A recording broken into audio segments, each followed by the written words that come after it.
don't know about you, but something just doesn't feel quite right.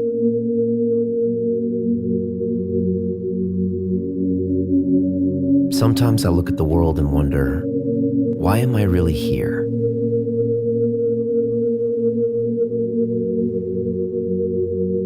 I get anxious, I feel lost and confused.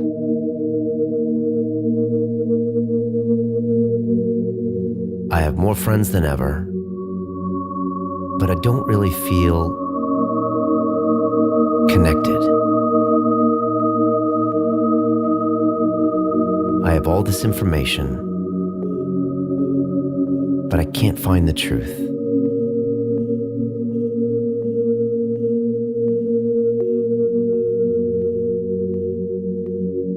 The more I seek pleasure, the less I find happiness.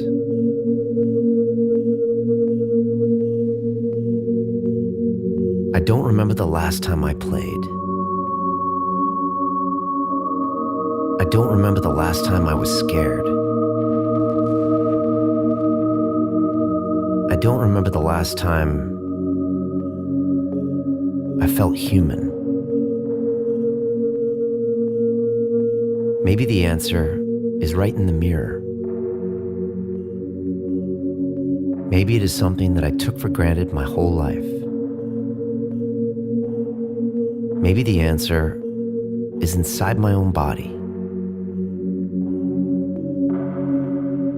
The only thing that connects me with who I really am.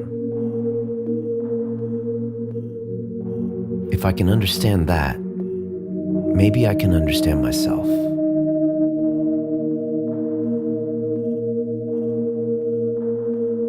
So I'm traveling to the oldest place in the world to learn the oldest lesson known to man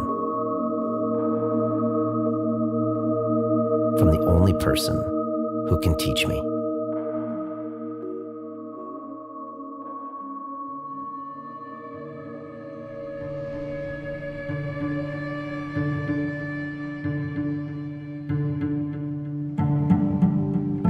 So who is Ido Portal, and what does he teach? Well, where do I begin?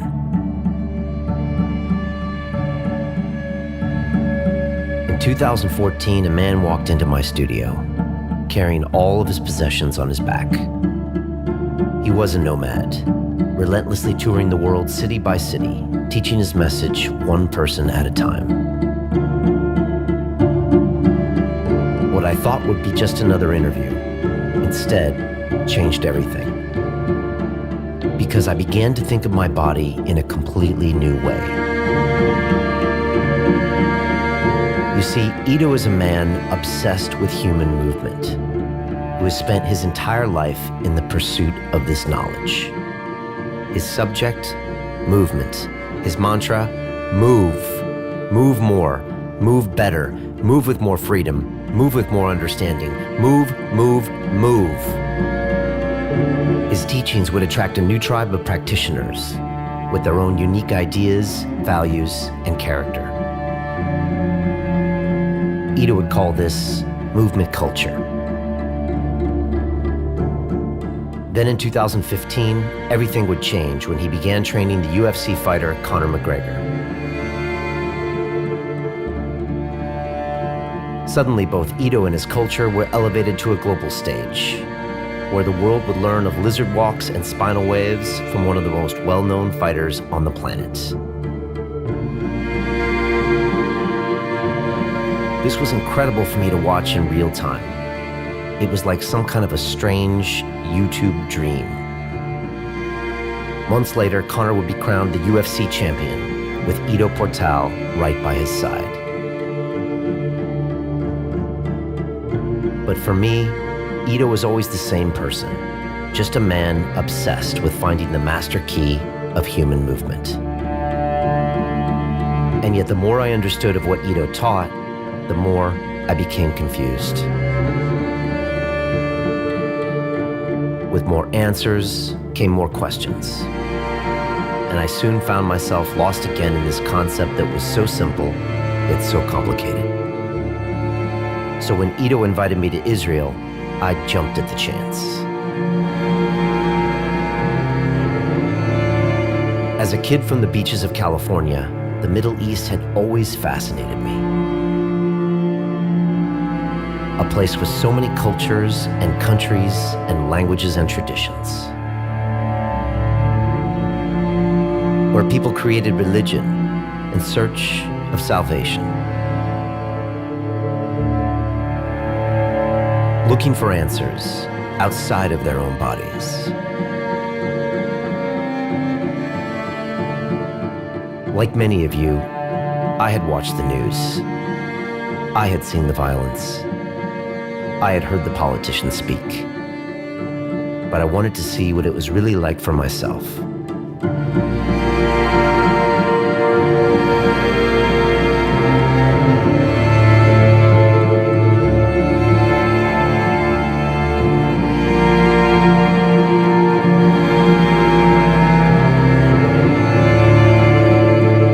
So here I am, in the land of the soul, to learn about my body.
Try your best, you keep going, don't stop, never stop, never stop. There is no reason to rest. Just keep going, keep going. You're frustrated, keep going. Oh, I'm shit, keep going. I want to kill myself, keep going. Keep going, keep going, keep going. Just chew on it, get used to the craft, man. I'm making a craft here.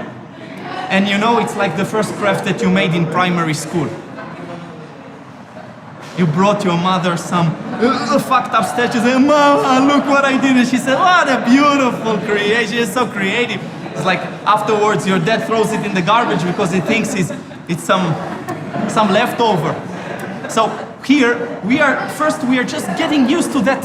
I'm shitty, I'm not yet good at it. It's the Shoshin, the beginner mindset. And we go into the beginner mode. And I try to sustain the ball on the wall for as long as possible by placing myself in front of it, tightening my fists, and moving my body. If I miss it, I miss it, I pick it back up, I go back into action. Let's do it. There he is. You well? How are you? I'm good. I'm good. What do you think about this? It's amazing. This is like a big playground. That's what it is. That's what it is. It is a playground for adults. Yeah. There is no bigger reason for a community to gather around. Play.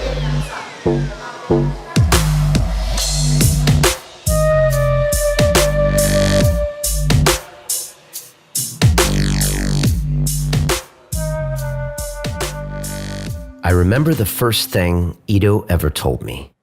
It's not about what you want to learn. It's about what the teacher want to teach you. And people hate hearing it. If you find a real teacher and if you find a real process, it doesn't matter what he teaches, what it teaches, what she teaches. It just matters that you found that thing. And so if I'll find a real violin teacher, I'll study violin. Mastery of everything is the mastery of mastery. It's the mastery of yourself. Ido was born in Haifa, Israel, a beach town near the border with Lebanon. As a young man, he was always obsessed with the physical. And at 15 years old, he fell in love with capoeira, the seductive Afro-Brazilian martial art and dance that introduced him to movement, music, and rhythm. For the next 16 years, Ido would master the art. But this dance was not enough, and Ido longed for more. So he traveled the world in search of a true movement teacher, learning from anyone in any discipline along the way. Athletes, yogis, dancers, gymnasts, circus performers, and fighters. He studied nutrition, health, anatomy, physiology, mental training, and more. Unable to find a movement teacher, he returned with one conclusion. I didn't make the next mistake of being an acrobat, being, a dancer. I realized I love movement on all of its shades. Utilitarian movement, artistic movement, breathing, any form of mind-body connection.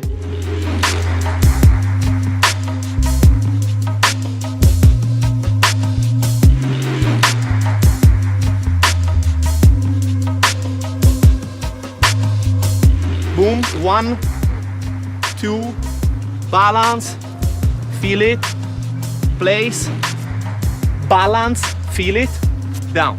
Don't drop down. Everybody sees that you're cheating. If you spend days on the rail, you would become the cat. But we stop challenging ourselves like this and we start to feel shitty, hence we don't like it. I challenge you to not like it when you're good at it.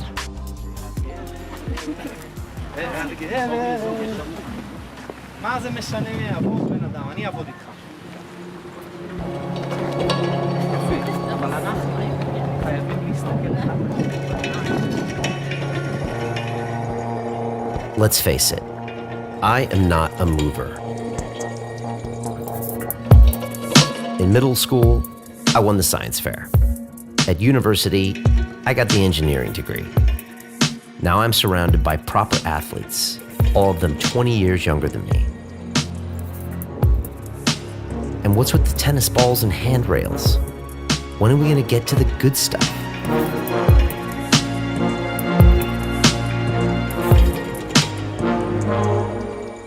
If it's too much and I give you a traumatic experience, you're not going to go back into it. And then we encapsulate the fear, and inside the capsule, it grows until it takes over your life. Where touching it in the right moments is okay. Here is a controlled risk. Yeah, you can probably somehow, if you're a real idiot, catch your foot inside of here, fall on the other side, and crack your head open. Making some serious mistake. But without it, what will happen? Yeah, like I'm here. Okay, I need this, I step on it, I need here. So whoa, where am I? Okay, I'm stepping here. Oh, I need oil, I'm falling down. Oh, I come down here. It's nothing. But it looks much different when you're up there. Yeah. Try again.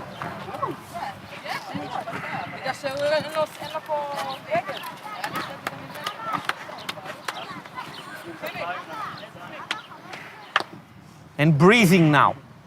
And a small smile as well. Yeah, this smile relaxes you. It's connected with the mindset. Yeah, just a small stretch of the lips. A fake smile. Faking it until we are making it. Small smile and breath.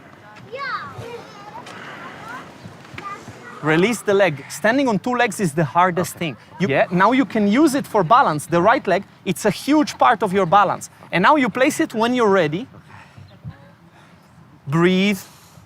The fear comes in, wants to make contractions. You manage it. Don't eliminate it. You'll never eliminate it, but you play with it. You dance with the fear. Don't overuse me. You did it. Now you did it. You took that step. Nice. Nice. Nice. Stop. Go back one step. You're good. Okay, we'll do the descent. Put the right foot. Squat down slowly. Squat down slowly again. You're good. Push it back. Release it. Good. Slowly come down into the foot. Yeah? You broke it. Now you broke it. But this is your project. Mounting, walking alone, dismounting, coming down. Maybe not today, but before you leave. Captured. Okay. The next time you try it, it's a completely different beast. But you have to step away from it to feel the difference. Now you broke it. You broke the fear. This is what the parkour kids call breaking the jump. Right. It's actually breaking the fear of the jump or breaking the fear of the element. All of a sudden, it was possible. Did you feel it? Yeah. What was impossible before, what was paralyzing, all of a sudden, oh, I dared, and now, it's not so difficult. And it happened. Yeah, but I had to trust that process and make the leap when my brain was saying, don't do it. Yeah. And I, as a teacher, that's the interesting part, I can hold your hand to the edge of that cliff. But when it's time to jump to the other side, I cannot occupy your hand. You can only do it yourself. I can teach you a jab and a cross and do all the drills, but eventually you're all alone. The ring is the loneliest place. And it's the same here. I can give all the tools and instructions, but you have to deal with that emotional, hormonal dump, that focus, that fear. So it's a beautiful moment of self-discovery and evolution. You've just made a huge change in your neurological makeup. You've rewired yourself around this fear, around the possibilities, and you're not the same person as you were. This is beautiful. We need more of this in our lives. It's uncomfortable, but this creates huge changes. It's an arrow. Discomfort and fear is an arrow. It's here. This is where the gold is. X marks the spot. It's here, but we go with the pleasure. That's not where the arrow points. And that eventually is not pleasurable anymore, and it kind of can destroy our lives. But where our fear resides, this is where real growth is, and discomfort and pain is part of it. Thank you. Good. Good, guys.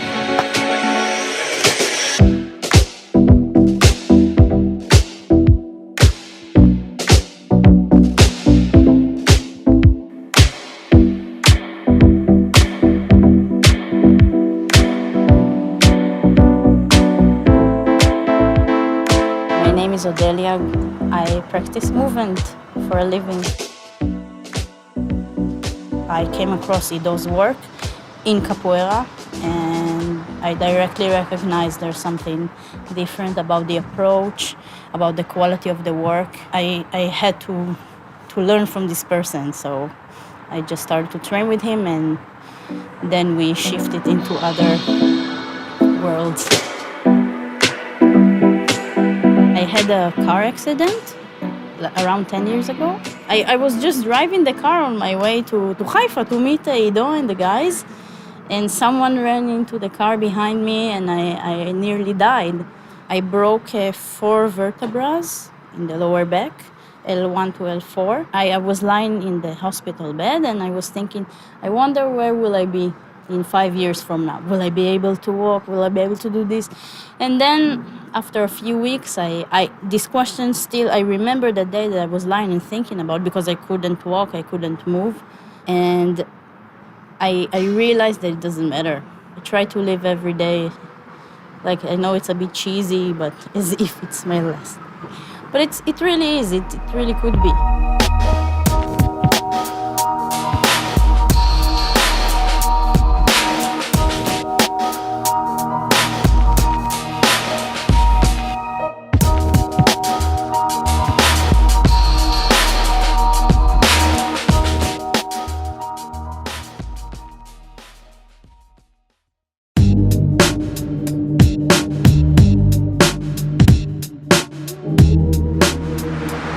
I have a 10-month-old boy, and I think I told you he's crawling now and he's about to walk. And you said to me, Brian, he's closer to the source than you are.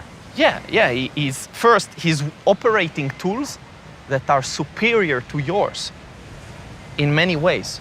Tools of intuition, tools of connection, without yet terminology and language taming the process. Fears are not categorized yet as fears. So how does this work? Well, like as a child, like, right? Like you learned how to walk. You figured it out. You know who taught you how to walk? Not your parents. Nobody teaches his child how to walk. That's not true. That's not honest.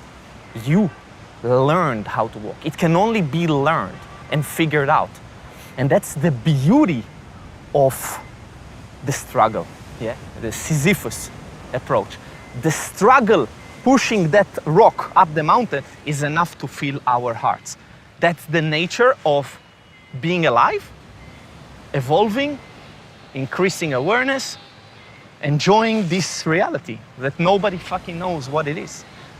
So I think it's a good thing that we have to struggle, and once we eliminate the struggle, great emptiness hits, and it happens on a micro level for us all the time. Reaching goals. Yeah. It's a very emptying moment, which brings us to another very important thing. Success is not a good orientation. It's a filthy word. It's a nauseating word. I hear it a lot. Success. How did you become successful? How to succeed?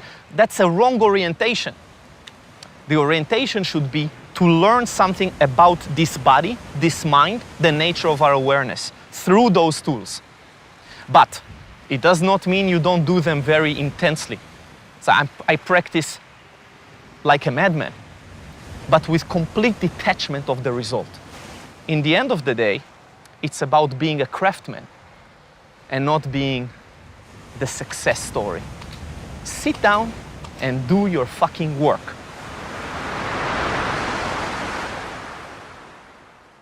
You still do hanging work these days and everything? Of course. I do it in the gym now, and I just think about you all the time, you know? Always good. I'm gonna go. I've got room there to hang. I'll do a little bit. And how often do you prescribe the hanging? Daily. Daily, and Daily. for what kind of a time interval? 5-7 minutes a day total time. But they build it up in small sections, maybe 30 seconds, maybe 20 seconds, maybe a minute. And it's kind of like a cat stretch for us. Right. Because we're not moving on all fours. So we rarely the modern lifestyle, we rarely compress the body and we rarely extend it. And this is kind of very nice extension. It runs through you. You let gravity do the alignment for you.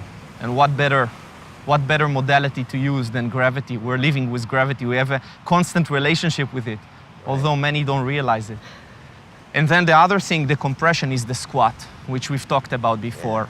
Yeah. And just compressing the lower body and just down here, spending time. And this is what I would recommend for everyone. These two basic things. You have to really think, what kind of legs do you want to build? I don't want tree trunk legs. I want bamboo legs. Wang, wang, wang, wang. Flexible, strong. Yeah.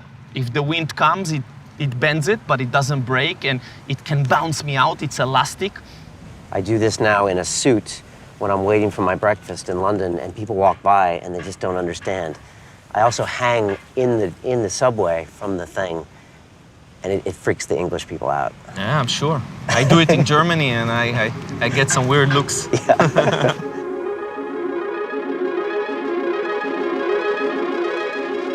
I think many people are very much stuck in their own world, in their own lack of movement, and what we're trying to bring is movement to the public and to make people join us and to derail outside and let people see what we do to bring movement and life and everything that we do out there, to as many people as possible, not to become couch potatoes and like Ido would say, Homer Simpsons.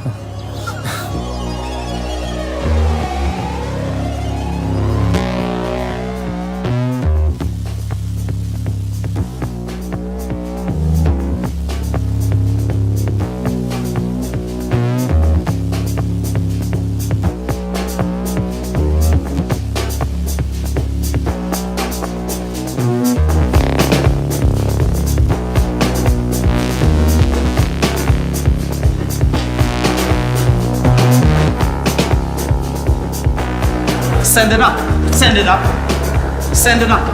Hop, hop, hop, hop, hop, go. Hop, hop, hop, hop, hop, hop, hop, hop, hop, hop, hop, hop. Go. All this while waste of time. Your bad mask, never mind. I want you something off your back. Good. We start with movement of the spine. Starting with the wall. She will stand very close to the wall, facing the wall actually. And come a bit from the sides, come closer. She will touch the wall with the nose. And then she will touch the wall with the chin. And then with the chest. And with the chest to the ribs. With the ribs into the abdomen. Abdomen into the pelvis. By the time she touched the pelvis, the nose is the furthest back. And now she initiates again. Nose, chin, chest, ribs, abdomen, pelvis, nose again. And she does this very, very slowly like this. And little by little, it will start to form a wave. As she comes close to the wall, but she does not touch it anymore. And she starts to wave her spine. Wave her spine. We will go like this 5 minutes straight, non-stop. Everyone across the wall, let's start.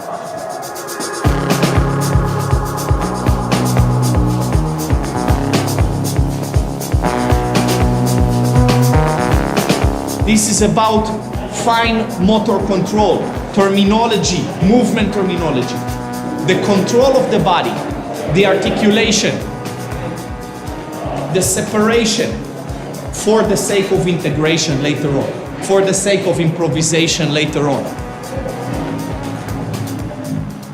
Good. If I was a yoga teacher, I would say one wave, a whole world, or something like this. But it was one wave. It's the same wave, and you can use it in multitude of ways to go in, out, and you don't have mastery of that wave unless you can actually use it in a variety of ways. It's an archaeological wave, yeah? Where do we come from? From where? You should know.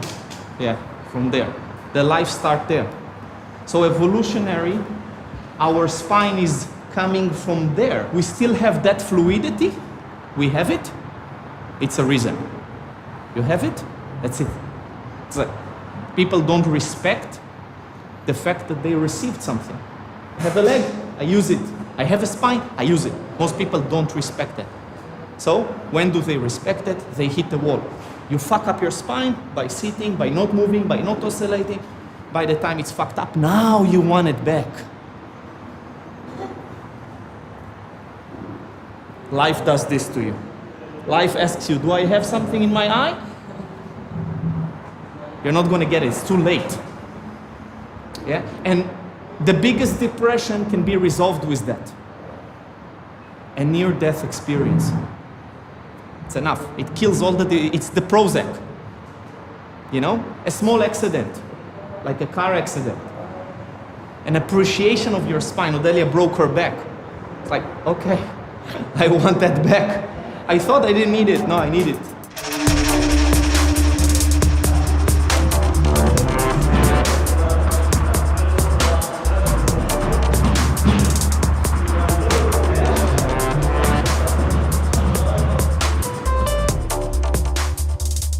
Because I'm interested in the ability, in the content inside the container, in the liquid inside the cup, and not in the cup. The tennis boxing game is the container. What is the content? Rhythmicality, footwork, sense of distance, accuracy. Touch my hand. It's not easy to touch that ball, to catch it, yeah?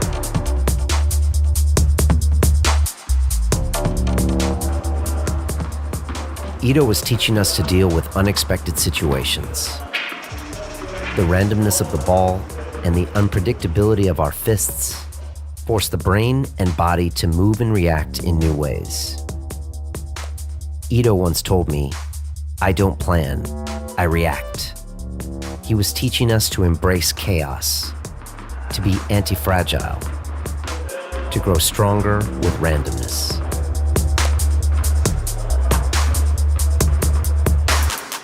The problem is, the more you play this game, the less it does the magic. And at the same time, the more you play the game, the better you become at it. These move in inverse correlation, because the more you get good at it, the more you like to do it. But the less it is for you, because now it becomes a specialized tool. Wow, I can do this game really well because I trained it. Good, so it's a beautiful game, it's also playful, it's also enjoyable, and brings us back into a little bit this juvenile approach of learning through play, through craftsmanship. As a child, you don't go into the competitive mindset right away. You're more in a playful mindset. Let's play. You don't think to yourself, oh, he's better than me when you're 2 years of age. You just play. You're not orienting yourself towards success, and when you fail, you're done, you're over. You're not orienting yourself towards things that are temporary, but you orient yourself towards something bigger. Craftsmanship, self-mastery, self-discovery, evolution. My movements are beautiful today, but maybe tomorrow my movements are not beautiful anymore, but I'm not basing myself in beauty. It's not about just moving beautiful and looking beautiful. Yeah, and I did the eyebrows for the shoot. I don't base myself in that, because that is going to get over. Your teeth are going to get down here.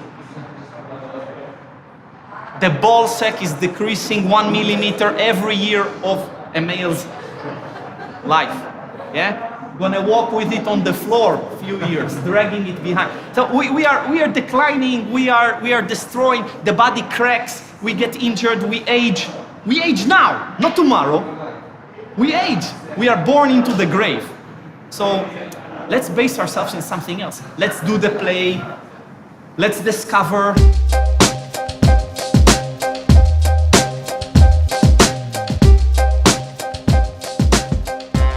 Even if it's a dead-end street, this game, it's already a beautiful way to pass an afternoon, and it's make sure you are feeding yourself, not food, but movement tasks that are essential for us.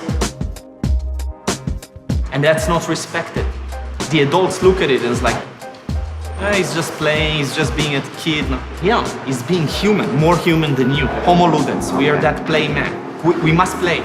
It's our way of being, it's our way of developing, surviving, everything. Animals play, and they precede mankind. So play is bigger than humanity. It's not like you become old, you stop playing. You grew old because you stopped playing.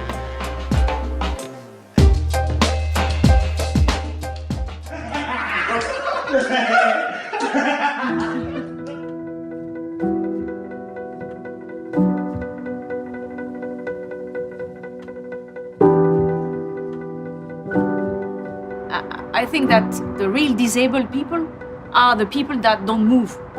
And it's like if you see around, usually in big towns and everywhere in the world, in Europe, in the States, in Israel, everywhere, you see most of the people, they don't move. They walk, they sit in the car, they eat stuff, awful stuff usually. They look at TV. I mean, they are very stiff and they don't move. They don't try to challenge their body. And so they don't try to challenge their mind either. I mean, it's all together, you know.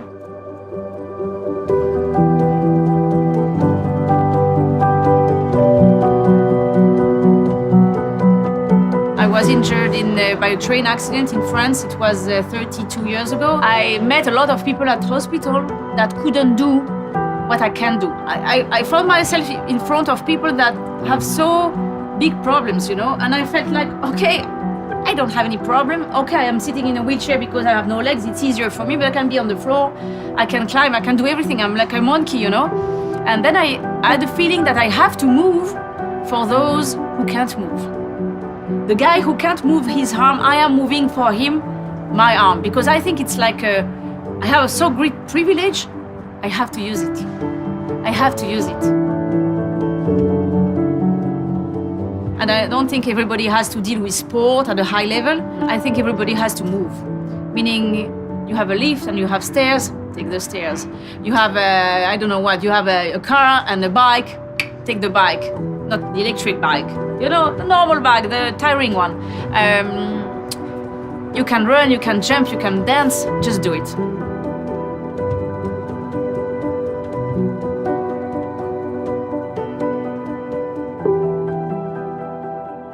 Okay, I'm given this body. That's enough reason for me to respect that tremendously. I'm not going to degrade this body. I'm not going to destroy this body. But because I was given this, it's enough reason for me to go full on with it. To learn about it, to operate it, and to work with it, and to explore it, and to understand it.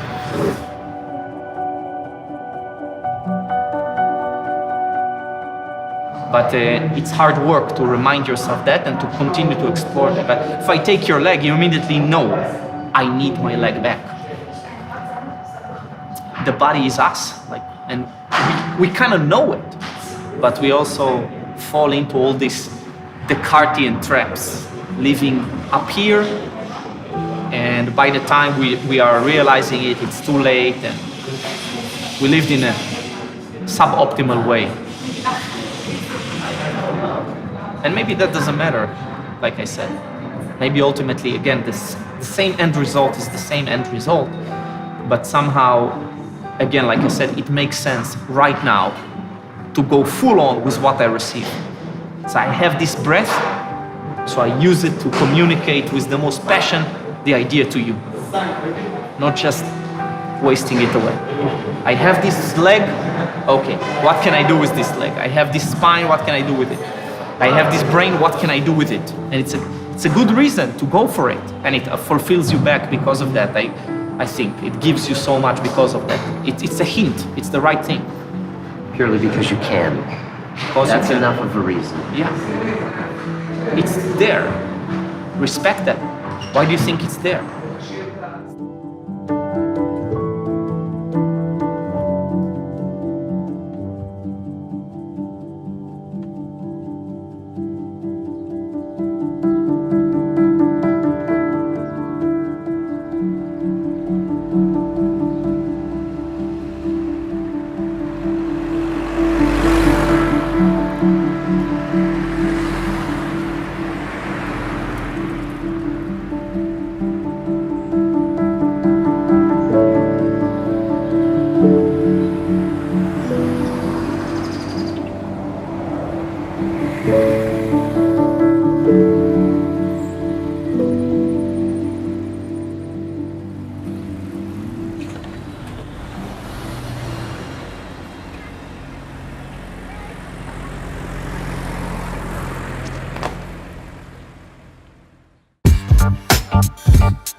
Who is this gentleman over here who seems to be enjoying himself? That's inspired by Ben Gurion, the very legendary Prime Minister of Israel, who the story tells he was a student of Moshe Feldenkrais, who created the Feldenkrais method. There is a very famous photo of him practicing headstands. I think there was a lot of movement happening here back when I was an itch in my daddy's pants, not even. Why movers like that in Israel? Is the climate? Was it new ideas, new ways of thinking, new people? Major part of it is surviving the horrors of Europe 80 years ago. A major part of it is the climate that is supportive of more movement, definitely colder countries, less movement, constant threats, terror, wars, and then also people's bodies, which come from different climates and arrived here with a certain gene pool, and they have problems, health issues and joints and pains and aches, and all this is contributing something. So it's a country of immigrants.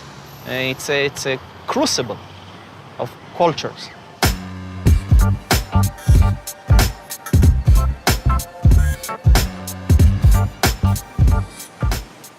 On my flight over here, they gave me a pillow and they gave me a blanket, and it was just about the right temperature. I had water, a little bit of food. I was extremely comfortable. And I'm curious what you think about killing people with comfort. And are we a little bit too protected now as humans? It's a common issue, it's a common problem. We've taken the road of satisfaction, protection, safety, pleasure, comfort to a ridiculous level. We are oversensitive and over-alarmed by certain things, and that fear creates its own problem and pains and issues around it, sometimes more than the actual condition.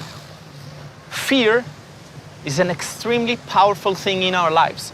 It's one of the most primal, basic inputs that we use, but it took over our lives because we come from an environment with many dangers and risks, and it was a very potent protective tool, but now it became a hindrance. I think happiness is not a good orientation, but fearlessness is a much more powerful thing. You will never be fearless, but the orientation might be good for us nowadays. Less fear and more awareness of how do I perceive things, everything. We are creating this environment by how we see it and the narrative that we make of it. And the narrative is the story that you tell yourself. Brian is a story. If you take it down into the most tiny bits, Brian doesn't exist. It's a collection of stories.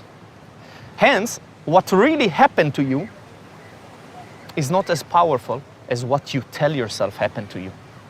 An old school psychotherapy, Freudian, was dealing a lot with that. What really happened? What happened there? Let's dig into it. It's not as powerful as the stories that you tell yourself.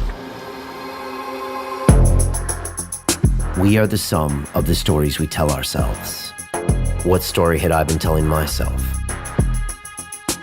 For 40 years, I had pursued money and success, my twisted version of the American dream. It brought me emptiness. So I created a new story, London Real. It was scary, but worth it. Now I am the student, always learning, always beginning. I was starting to see Ido as much more than a teacher of movement. Instead, he was using his tools to connect us to what we really are. Our pure essence, our original nature. Helping us to understand ourselves in order to understand everything else. To abandon what we're good at and embrace what we sucked at. Shoshin, what the Japanese call the beginner's mind.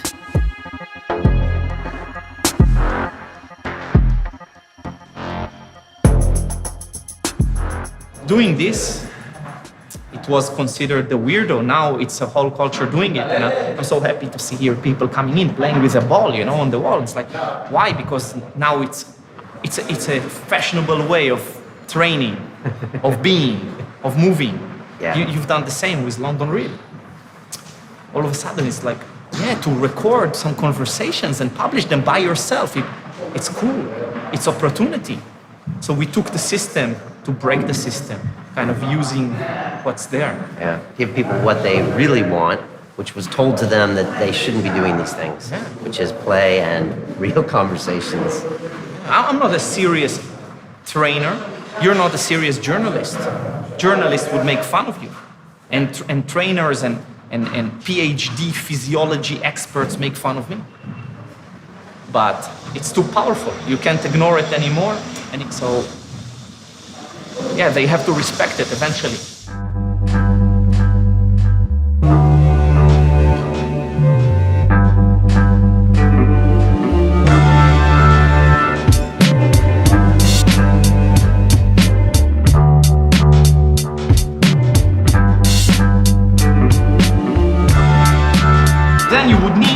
catch the stick as close as possible to the floor, using your legs to lunge, to move, to place you. You're gonna go 2 minutes, one arm, 2 minutes, the other arm. By that time, you should warm up your legs really well.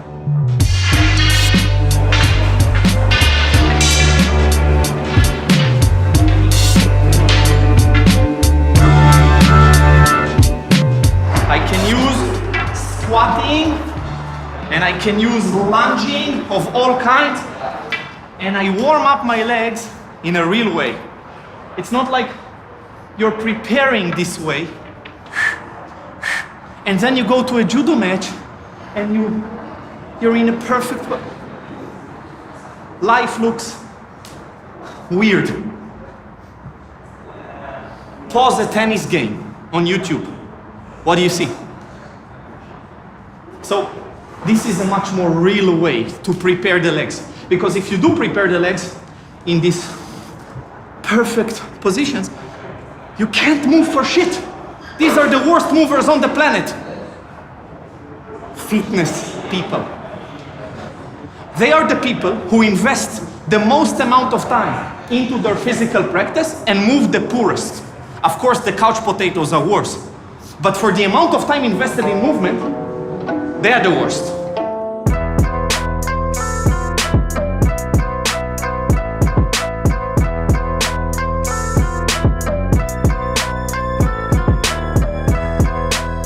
Very important nowadays is to empty the arms. The arms are too full. Your arms are locked. People are moving around. The same thing with the spine. They're calcified arms. And then they go to the gym, they try to get this. And we need to empty the arms. Add a little bit of movement just to remind yourself. Notice how I bend my knees to catch the motion a bit, and I feel a rush of blood in my hand. Rush of blood. Rush of blood. Rush of blood. When I do the drills with Conor, he says, I feel like an orangutan. He finishes, he says, I'm ready, I feel like an orangutan. And that's where all this stuff originated from. Yeah? The Vinnie McMahon walk was more cocky, but he added these ape arms. So, getting a little bit longer. I hope you feel that. Now, you're already too long. Yeah, you as well, yeah, and Roy. Remember what I said, these are transmission cords. But what am I doing now? I'm trying to make this the engine, not the transmission. Strong arms mean shit. Because the power is not here. Yeah? Show you the real power now, yeah? Capture it. Observe, this is the real power, how you unclog the hose.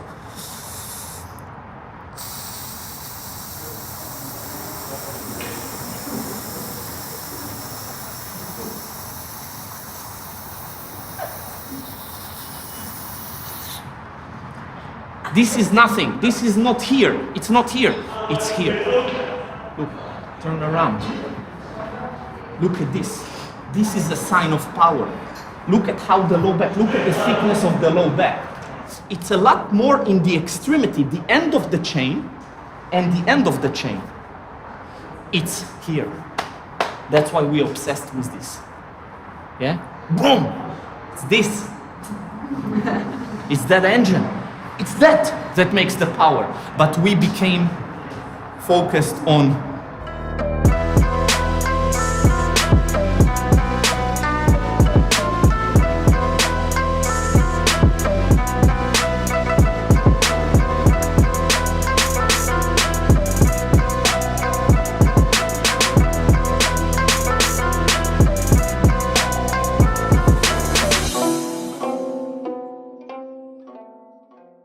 I've always been fascinated by movement, and bringing Ido in this week was phenomenal. It recentered the mind, it changed training, it was movement based, there was no contact. To be able to go into certain positions and balance on one hand or in unusual positions, to be able to do that, you don't just have control over your body, you have control over your mind. So it's always been something that's fascinated me.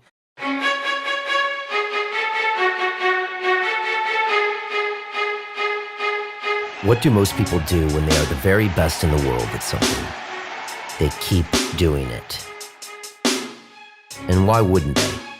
It brings them fame, money, and success. But what if success is the wrong orientation? What if being fearless is a better approach? Well, it seems as if Conor McGregor is about to find out. Considered the very best mixed martial artist in the world, he has decided to enter a completely new arena: boxing, where his kicks, his elbows, his chokes, his 20 years of martial arts training cannot be used. A sport where he has zero professional experience. This takes the beginner's mind to the next level. But there's more. His opponent is a man considered to be one of the greatest boxers of all time, Floyd Mayweather, with a flawless 49-0 record. So how can Conor win? He must use something unorthodox, use something unexpected, use something counterintuitive, use Ido Portal. Now, there are more rules, which means if you could introduce some new movement principles that Floyd's never seen, it could really be that master key or mega principle you're talking about. We meet two different animals, kind of like an octopus and a lion. There are a few ways to approach it for Conor, and I'm not sure where it's going to go. One of the ways is to box with the boxer, and that's of course is a very difficult thing to do. Another thing is not to box with the boxer, is to find loopholes inside possibilities, scenarios, which are still allowed within the boxing realm, and above that as well, just confidence and fighting spirit and heart is a huge factor here as well. Of course, both possess that. You might say it's impossible, but that's the point. Go to where the fear is, and all of the world will be watching. Because deep down inside, every single one of us knows this is what life is truly about.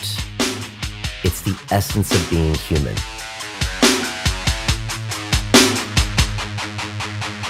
Conor has already won.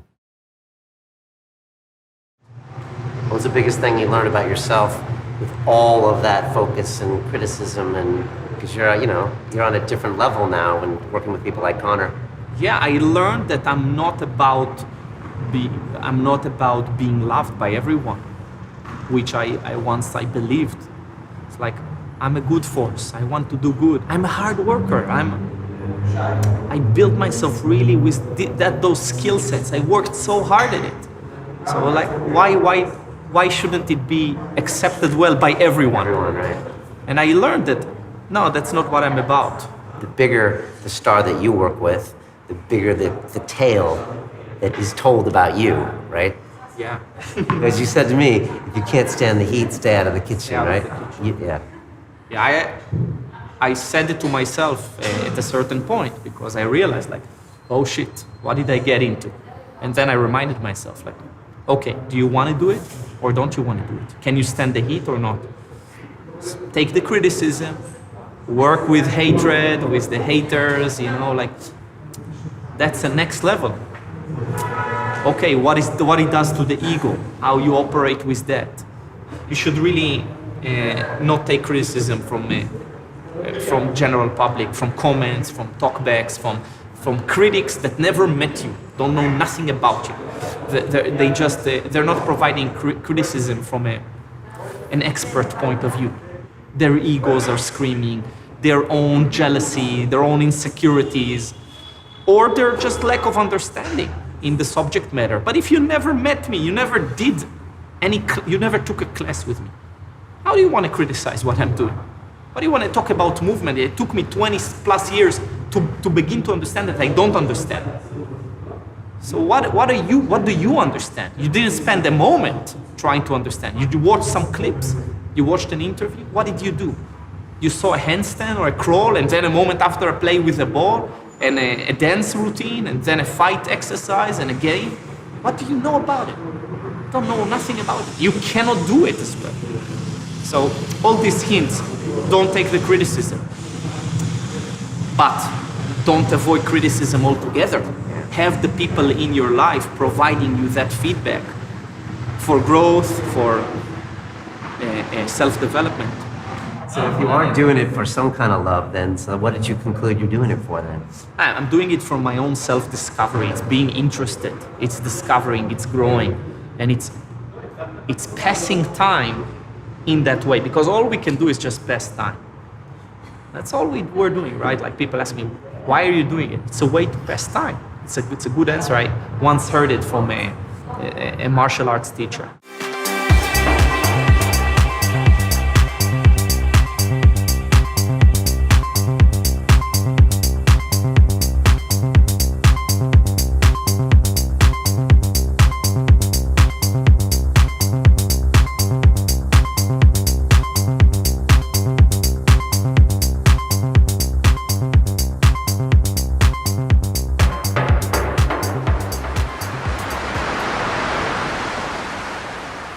I'm always trying to figure out what it is that you do, what it is you're all about. And the best example was yesterday. I went through Israeli immigration, and they're like, why are you here? I'm here to see Ido Portal, one of your national treasures.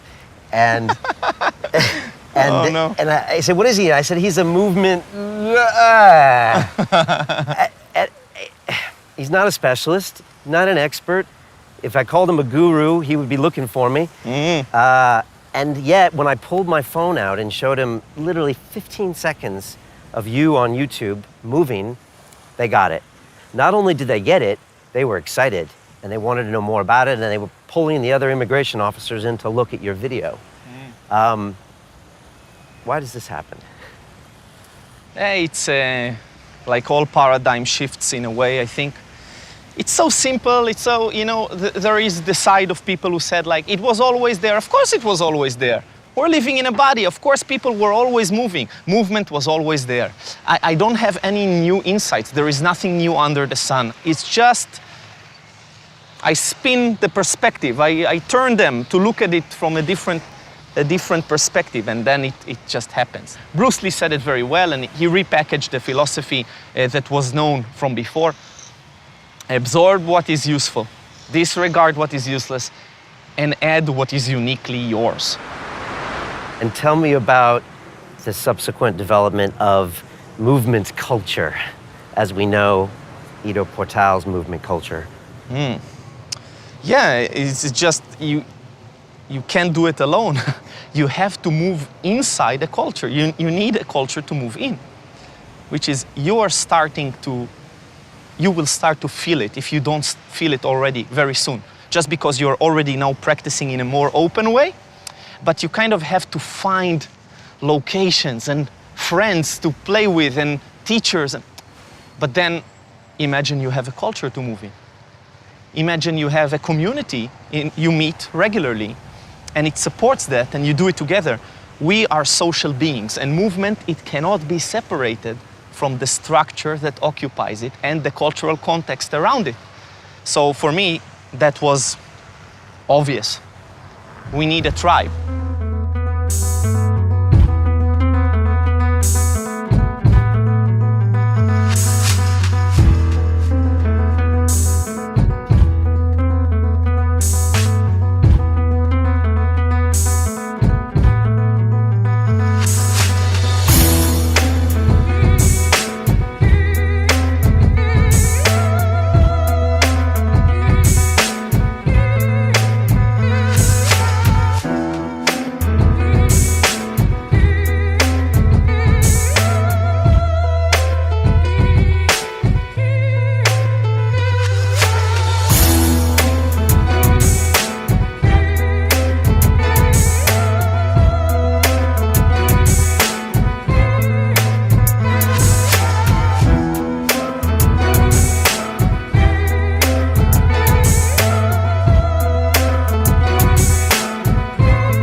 pressures, all the cameras, all the friends, all the egos, all the reputations.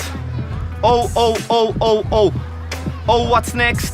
Oh, I'm pressurized. Oh, I've never done this in front of blah, blah, blah. Oh, the sun, oh, the floor, the cracks in the floor. To learn more about Ido Portal and watch the second part of the movie for free, go to londonreal.tv/Ido.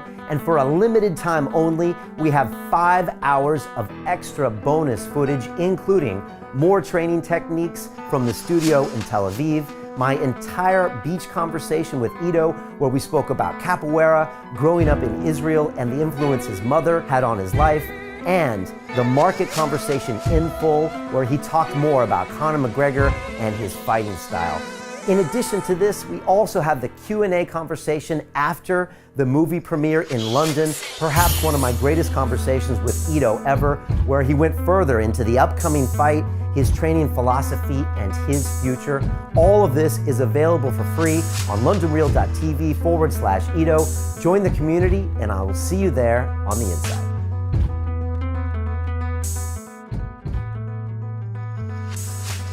Hi, it's Brian Rose from London Real. You probably know that we've just recently been re-platformed on YouTube after 25 months completely in the dark. The truth is, I really need your help.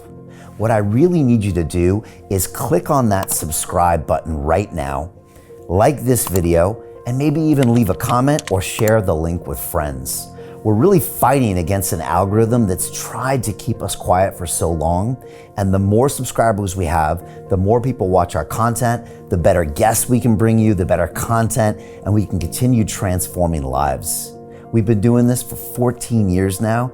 I want to do this for another 14 years, but I really need your help. So click on that subscribe button, like the video, leave a comment, share this, and we're going to continue to bring you more and more great content. Thank you. Most people will never see this opportunity. Dubai luxury transformation projects have historically delivered 40 to 90% annual returns. That is incredible. These were once reserved only for insiders with access. I spent 15 years on Wall Street, and I learned this: the biggest returns always go to the people who get the call first.